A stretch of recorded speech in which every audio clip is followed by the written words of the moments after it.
안녕하세요. 워리어스델리입니다.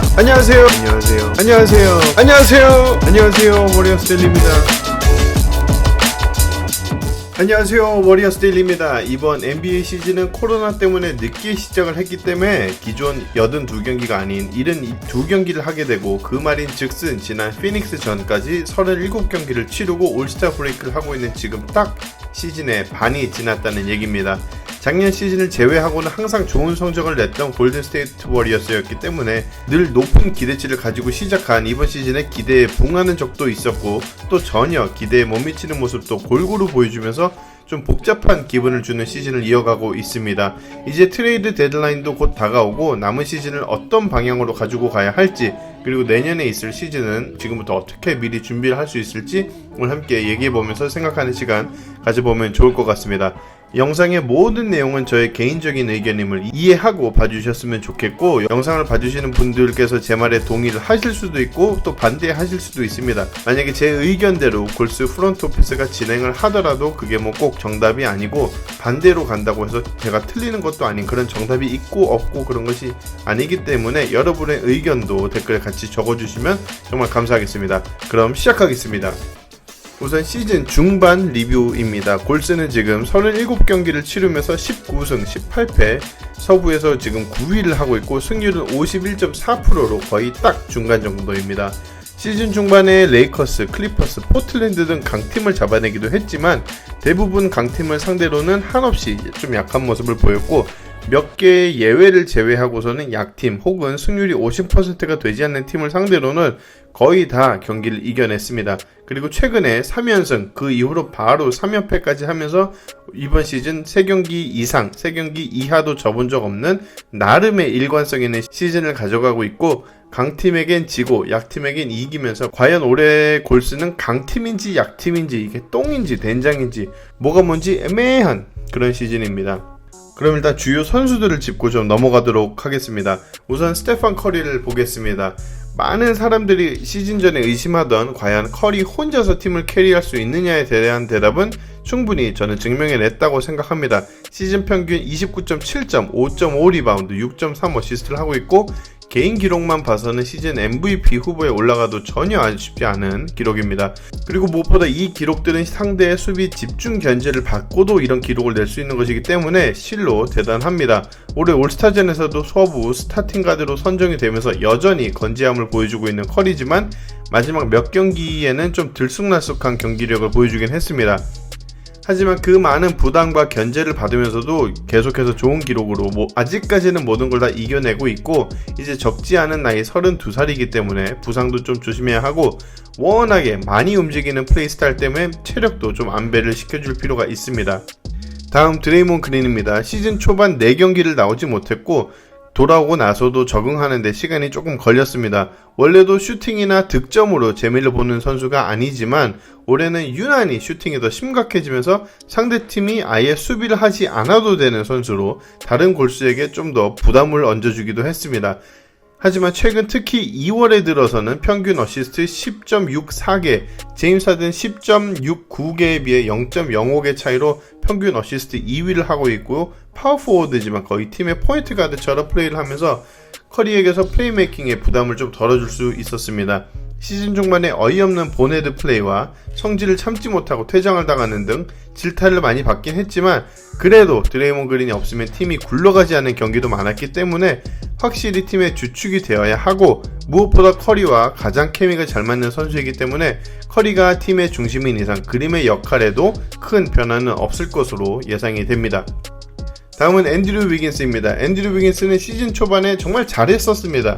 댓글에서도 위긴스가 드디어 몸값을 하기 시작했다 라든지 이제는 믿을만한 선수가 되었다라고 많은 분들도 얘기하셨고, 저 또한 영상에서 위긴스 플레이가 이젠 정말 마음에 든다 얘기했을 정도로 공격에서도 정말 많이 발전된 모습, 그리고 특히 수비에서 블락을 정말 잘하면서 1대1 수비수로서도 정말 좋은 모습이었는데, 최근에 들어서 위긴스는 사실 욕밖에 해먹고 있지 않습니다. 많이 부진하고 있고, 이 선수는 정말 경기를 이기고 싶어하는 건지 의심이 들 정도로 적극적인 모습을 보여주지 못하고 있습니다.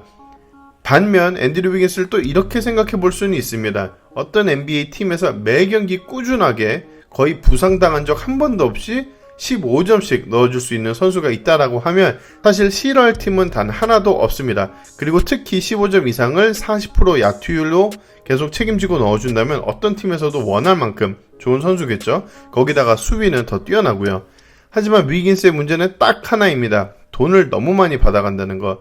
위긴스의 연봉을 다른 선수와 비교하면 거의 최정상급 슈퍼스타가 받는 만큼 받는 거라서 내 돈도 아닌데 괜히 내 돈 나가는 것처럼 아깝고 돈 받아가는 선수가 좀 미워 보이긴 합니다. 저 개인적으로는 위긴스의 연봉을 떠나서 위긴스의 경기력에 따라 이번 시즌 그리고 앞으로 골스의 시즌을 정말 많이 좌지우지하지 않을까 생각합니다. 왜냐면 커리한테 뭔가를 더 바랄 수는 없습니다. 일단 그리고 그린도 지금 하는 것보다 뭔가 더 특출나게 더 잘할 수 있는 부분이 없습니다. 아마 득점을 조금 더 한 3, 4점씩 더 해주는 거 빼고는 기대할 게 없습니다. 우브레도 자기가 지금 할 수 있는 최선을 다하고 있기 때문에 유일하게 팀에서 더 잘할 수 있고 그것을 보여줘야 하는 선수가 앤드류 위긴스인데 위긴스가 그 넥스트 레벨로 올라가 주지 못하면은 이 점이 시즌에서 가장 아쉬운 점이 아닐까 생각합니다. 반면 켈리 우브레는 위긴스와는 아예 반대의 시즌입니다. 우브레 시즌 초반에 얼마나 욕을 많이 먹고 뭐 이딴 놈이 다 있냐, 얘를 왜 데려왔냐, 얼굴만 잘생기면 다냐 했는데 지금 우브레를 미워하는 골스 팬이 있나요? 없습니다. 마지막 두 경기를 안 뛰고 또 두 경기를 다 져버리니까 우브레만 있었으면 이런 생각이 들 정도로 정말 자신의 플레이로 우리의 마음을 다 바꿔놨습니다. 거기다 방금 얘기한 위긴스의 연봉의 반값을 받고 뛰고 있으니까 위긴스는 또 가만히 있다 욕을 먹고 있습니다. 위긴스는 정말 욕먹는 수준이 거의 동네 북입니다. 우브레가 플레이하는 걸 보면 아직도 팀에 잘 맞아서 잘한다는 느낌이 아닙니다. 느낌이 팀에 잘 안 맞는 게 팀에 맞아가고 있다. 이게 말이 되는지 모르겠지만 팀에서 겉도는 플레이를 하고는 있지만 그게 그냥 잘 맞아가고 있다 생각이 됩니다. 플레이 스타일만 보면 우브레와 골스는 오히려 아직까지도 저는 좀 반대라고 생각이 됩니다. 그리고 기대가 많았던 루키 제임스 와이즈먼은 초반에 슈퍼스타가 될 수 있을 만한 그런 장면들을 여러 번 보여줬습니다. 기대보다 잘 쏘는 3점슛 그리고 빅맨 치고는 나쁘지 않은 스피드와 드리블 그리고 그걸 통해서 코스트 코스트 솔로 패스트 브레이크를 하면서 우리를 기대하게 했는데 뒤로 갈수록 뭔가 뽀록나고 있다는 느낌이 듭니다. 기름손에 스크린은 못 걸고 파울 자주 하고 박스아웃은 잘 안되고 이런 문제들이 있는데 그치만 파울을 자주 하는 거는 앞으로 배우면서 고쳐나갈 수 있는 거고 박스아웃도 앞으로 시즌이 더 지나갈수록 몸을 더 키우면서 단단하게 하면서 박스아웃도 더 잘 될 거고 스크린, 포지셔닝 이런 것들도 배워가면 된다 쳐도 기름손의 문제는 심각합니다. 정말 간단한 리바운드를 잘 못 잡는 것 같아요. 이런 단점들이 있지만 제임스 와이즈맨의 루키 시즌을 생각하면 사실은 잘하고 있는 거라고 저는 생각은 합니다. 한 경기 평균 20.8분 꽤 짧게 뛰면서 평균 11.8점, 5.9 리바운드, 1.1 블락 이런 기록들이 투타임 MVP 야니스 안테토쿤포 루키 시즌이랑 비교해보면 그 해에 77경기를 뛰었던 야네스는 평균으로 와이즈먼보다 4분 더 많은 24.6분을 뛰면서 6.8점, 4.4 리바운드, 블락은 0.8개. 당시 밀워키 팀에 잘하는 선수도 없어서 콤포가 활약을 하기 좀 좋은 환경이었습니다만 저 정도밖에 기록을 내지 못했는데 커리, 우브레, 위긴스가 버티고 있는 골스에서도 와이즈맨이 저 정도 하는 거는 상당히 괜찮습니다. 요즘 장면으로만 봐서는 많은 사람들이 와이즈맨을 버스트다 라고 하긴 하지만 그 정도는 저는 아니라는 거 그리고 확실히 포텐셜이 있는 선수로 보이기 때문에 지금 시즌 고작 36경기를 하고 얘는 뭐 망했다 어쨌다 말하기는 너무 이릅니다. 아직 장점보다는 단점이 더 많이 보여서 그렇지 좋은 선수가 될 거이면은 시즌 초반이나 지금이나 저는 그 생각엔 변함이 없습니다. 그리고 벤치를 통틀어서 얘기해보면 초반에는 정말 벤치가 좋았습니다. 데이미안 리라든지 에릭 파스칼이 벤치에서 정말 좋았고 베이즈몰을 다시 골수로 들어들인 것도 꽤나 성공적으로 아직까지 이어지고 있습니다. 마이칼 멀더도 딱히 뭐 그렇게 뛰어나진 않지만 상황에 따라서 플로우 스페이싱이 필요할 때 3점 슈터로서 들어올 수 있는 팀의 유일한 선수이기 때문에 그런 점도 상당히 괜찮습니다. 그리고 투웨이 컨트랙트의 보석 같은 터스카노 앤더슨은 말 그대로 흙에서 찾아낸 보석입니다. 다만 문제는 브래드 워너메이커입니다. 워너메이커는 수비도 되고 플레이메이킹이 가능한 선수로서 스티브 커 감독이 눈여겨보고 있다가 데려왔다고 알려져 있지만 현재 좀 많이 처참합니다. 워너메이커는 이 정도면 트레이드도 불가능하지 않나 싶고, 만약에 골스가 다른 선수를 데려오게 된다면 지금 15명이 다 찼기 때문에 한 명이 나가야 되는데 워너메이커가 방출을 당하는 게 맞을 정도로 지금 좀 안 좋습니다. 골스의 세컨 유닛의 문제는 진짜 벤치 멤버밖에 없다는 게 문제입니다. 이게 무슨 말이냐면 보통 팀의 1, 2옵션이 주전으로는 뛰지만 1옵션이 1쿼터를 좀 더 길게 뛰고 2옵션이 빨리 쉬러 갔다가 세컨 유닛이랑 뛰게 하고 그 세컨 유닛은 그 2옵션 선수 위주로 유닛이 돌아가죠. 근데 지금 골스의 세컨 유닛에 들어오는 2옵션은 앤드류 위긴스인데 위긴스가 부진해 버리면서 사실상 뭘 해도 굉장히 어려운 상황이 됐습니다.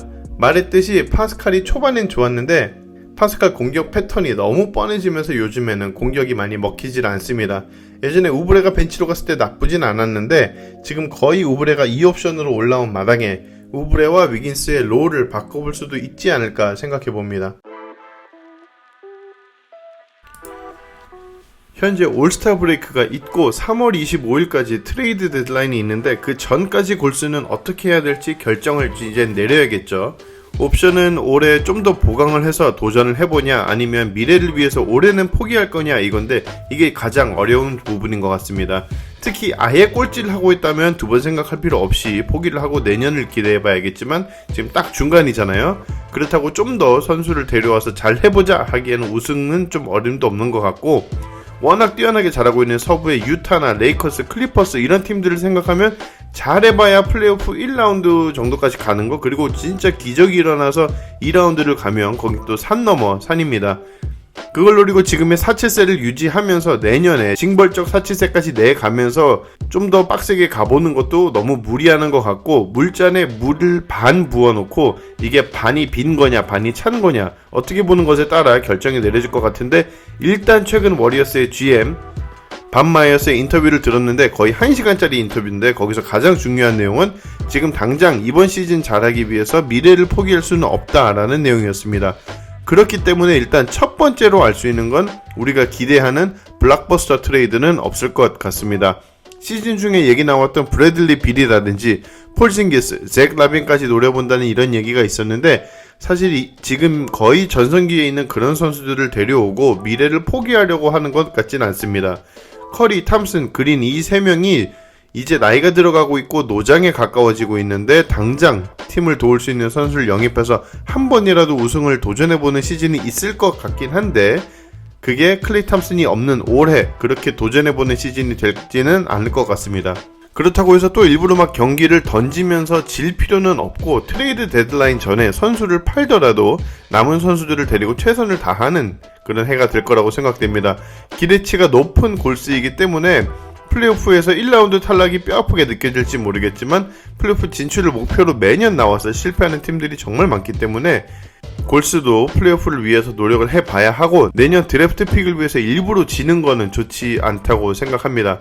현재 주요 선수 중에 골스가 트레이드를 해볼 수 있는 선수는 위긴스 아니면 우브레입니다. 위긴스를 트레이드 할 수 있다면 그 이유는 우선 거의 셀러리 덤프와 가까운 움직임이겠죠. 위긴스가 공격과 수비 리그 평균 이상은 해주고 있다고 생각이 되지만 슈퍼스타급의 연봉으로는 못 미치고 있기 때문에 젊은 선수나 픽을 껴서 업그레이드를 노려볼 수는 있습니다. 하지만 문제는 앤드류 위긴스의 계약을 떠맡을 트레이드 파트너를 찾는 게 쉽지 않아 보인다는 점입니다. 골스가 덜어내고 싶어하는 선수를 기꺼이 받아줄 팀은 많이 없을 것 같고, 그리고 샐러리 여유가 많아서 위긴스를 받을 만한 팀들에게는 또 골스가 받고 싶은 그런 선수가 없을 가능성이 큽니다. 그리고 특히 내년 클레이 탐슨이 돌아왔을 때 스몰 포워드에서 위긴스만큼 잘 맞을 만한 선수가 없다고 보여집니다. 많은 분들이 내년에 위긴스 대신에 우브레를 데려가면 안 되냐 생각하시는데 저도 우브레 너무 좋은데 사실 플레이 스타일이 커리, 탐슨, 그린 옆에서는 위긴스가 훨씬 더 잘 어울리지 않나. 수비도 거기다 엄청 잘하고요. 게다가 내년에 탐슨이 돌아오면 우브레는 사실상 벤치로 가야 되는데 그것도 딱히 그렇게 원하는 그림은 아닙니다. 그럼 움직여야 하는 선수는 우브레일 텐데 방금 말씀드렸듯이 많은 분들이 우브레를 롱텀으로 가져가길 원하고 있습니다. 우선 우브레는 올해 계약이 만기가 됩니다. 골스에 올 때 딱 1년 계약을 해서 왔고 시즌 종료로부터 자유계약 선수가 됩니다. 그리고 우브레는 아직 젊은 선수에다가 현재처럼 좋은 기록을 내고 있으면 앞으로 다음에는 더 많은 돈을 원할 겁니다. 근데 골스는 지금 그렇게 돈을 많이 주면서 우브레를 킵할 수 있는 상황이 아니거든요. 그럼 이제 반 시즌이 남은 지금 시즌이 끝나면 그냥 걸어나갈 우브레를 계속 팀에 두고 플레이오프를 겨우 들어가서 떨어지느니 우브레가 지금처럼 잘할 때 트레이드를 통해서 뭐라도 받아오는 게 팀 미래에 훨씬 도움이 되겠죠. 그리고 지금 우브레를 원할 팀들도 꽤 많은 걸로 알고 있기 때문에 가장 좋은 옵션을 받으면 되는 입장입니다. 예전에 얘기가 나왔던 런저볼과 트레이드 되는 것도 나쁘지 않은 게 내년 우브레 대신 탐슨이 돌아오고 지금의 워너메이커 자리에 런저볼이 들어가는 것도 엄청난 업그레이드로 보입니다. 그리고 런저볼은 좀 다재다능한 선수이기 때문에 가끔 와이즈맨 같은 센터가 빠지고 골스가 좋아하는 스몰볼 라인업에서 공을 잘 돌릴 수 있는 선수이기도 하고요. 그리고 지금 골스가 빅터 올라디포에게 관심을 가지고 있다라는 루머도 나오고 있는데 올라디포도 올해 계약 만기가 되고 우승하는 팀으로 가고 싶어 하기 때문에 휴스턴이 어떻게든 뭘 받고 보내려고 하는 건데 이건 골스의 우브레랑 다른 게 많이 없습니다. 오히려 연봉이 우브레보다 높아서 사치세만 늘어나는 움직임이고요. 올라디포를 받아오는 건 올해 반 남은 시즌만 뛰고 보낸다는 생각하면 지금 굳이 뭔가를 주면서 돈을 더 내고 받아올 필요는 없습니다. 또 트레이드가 가능한 옵션이 2개 정도 더 있는데 제임스 와이즈먼과 내년 미네소타 1라운드 픽입니다. 미네소타 1라운드 픽은 미네소타가 다음 드래프트에서 1, 2, 3픽만 아니면 골스가 가져오는 건데 1, 2, 3픽이면 그게 내후년으로 넘어가게 되고 그때까지 미네소타가 계속 못하고 있으면 다행이지만 조금이라도 상황이 바뀐다면 오히려 더 좋지 못한 상황이 됩니다. 그리고 무엇보다 2021년에 다가오는 드래프트 클래스가 너무 뛰어나다고 예상이 되고 있기 때문에 꼭 올해 그 픽을 쓸 수 있는 게 가장 좋은 시나리오입니다. 최근 인터뷰에서 밥 마이어스가 말한 것을 그대로 인용하면 지금 시대를 대표하는 선수, 그러니까 안테토쿤포나 조엘 엠비드 같은 그런 선수가 아니라면 와이즈먼과 미네소타 1라운드 픽을 트레이드하지 않겠다라는 내용인데 그런 것은 좀 사실 많이 힘들어 보이죠. 얘기가 좀 길어졌는데 내용을 정리하자면 골스가 남은 시즌을 플레이오프 진출하기 위해 노력을 해야 하나라고 하면 저는 그래야 한다고 생각합니다. 선수들의 케미와 경험 면에서도 플레이오프를 갈 수 있다면 무조건 도움이 될 거고 내년에 탐슨이 돌아와서 팀이 더 강해질 거면 그런 경험들은 엄청난 도움이 됩니다. 일부러 지면서 탱킹을 한다고 하기에는 작년에 이어 올해까지 보는 팬들이 너무 힘들어할 겁니다. 주요 선수들을 트레이드 해야 하느냐 대한 것은 내년에 팀을 떠날 가능성이 높은 우브레를 좋은 벤치 자원으로 바꿔오는 것은 환영입니다. 아까 말씀드렸듯이 론조볼이라든지 아니면 지금 시카고에서 다리어스 영 같은 선수도 들어오게 되면 좋은 도움이 될 것 같고 더 크게 노려본다면 올랜도의 에반 포니에 같은 선수도 가능하면 데려올 수 있으면 좋지 않나 생각합니다. 벤치 선수들을 좀 더 바꿔보는 것도 괜찮은 것 같고 특히 벤치에서 나올 포인트 가드는 좀 절실합니다. 그렇지만 블록버스터 트레이드는 없지 않을까. 사실 팀 내에 2옵션이자 연봉 33밀리언을 받고 있는 선수 또 클레이 탐슨이 없으면서 이번 시즌에 또 중요한 자원이었던 빅맨 말키스 크리스 선수도 나갔는데 서부에서 이 정도 하고 있는 건 팀이 대단한 겁니다, 여러분. 우리가 원하는 만큼 우승을 노려볼 만한 팀이 올해는 아니라서 그렇지 저는 팀이 지금 가는 게 좀 올바른 방향이라고 생각은 합니다. 긴 영상 봐주셔서 정말 감사드립니다. 앞으로 남은 시즌 리뷰와 뉴스 많은 골스 영상으로 저는 계속 응원을 할 테니까 우리 다 같이 파이팅 합시다. 다음 영상은 내일 LA 클리퍼스 리뷰 영상으로 찾아뵙도록 하겠습니다. 영상 시청해주셔서 감사드리고 내일 뵙겠습니다. 감사합니다.